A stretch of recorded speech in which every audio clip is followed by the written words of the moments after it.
Alright guys, a real quick update on the change out from the base sync model in the car to a sync 3 model that I found in the junkyard. To make this work for the AC, you have to move some of the pins from this wiring harness over to this wiring harness, and there's a pretty good write-up on it on the Fusion 2gfusion.net, but basically this wasn't real clear in the description here. Come on. Oh look, Google froze up again. What the heck? Alright, so go to history. And how about we do recent? No, 4 tabs. Is that it? There it is. Okay, so in the write-up here,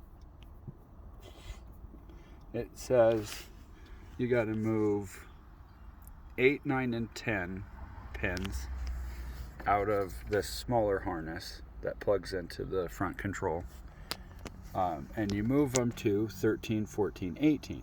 Now, I would assume that since they put it in that order, that's where it goes, but I guess that's why they, whoops, oh come on,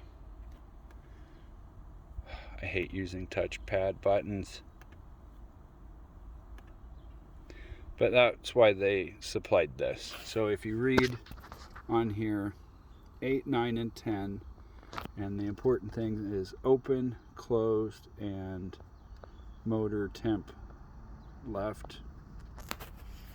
And when you come down to the other harness that you're going to transfer it to, they're spread out, which that's not a problem. So 18 is whatever the last number was, but these two are reversed. So you have closed and open, and up there it was open and closed. So when you put those wires in, they go in the opposite order over here. Otherwise you'll still get heat blown out. And I couldn't get the wires to come out at first, so I just finally gave up and cut them and resoldered them. It still didn't work because somebody put them in the wrong hole. We won't mention who that was. But anyways, AC works now. So it goes to these, which is this wire right here, the orange blue was in the wiring harness already, and it goes yellow, and then this blue white wire in the holes like that, and then you add 18, which is this purple one, into hole 18, which is again this one right there. So that's the wiring changes on that. On the display itself, you just as I'm going to get this repositioned. Okay, so I went ahead and took the screen out, and I taking the cover off of this. To remove the cover, there's these 2 pins right here on each side, and you just slide a screwdriver in there to pop them loose, and then this will slide out. So in order to get the camera to work, if you have a backup camera, you have to cut the wires off here. These are not the right plugs to be able to plug into this wiring, into this pin housing.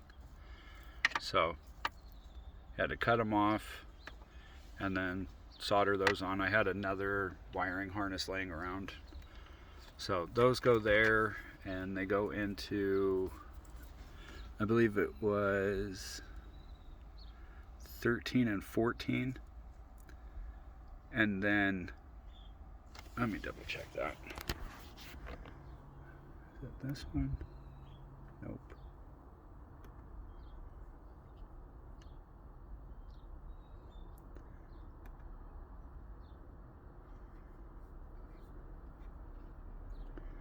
Alright, so I'll put this in the description too, the link for this.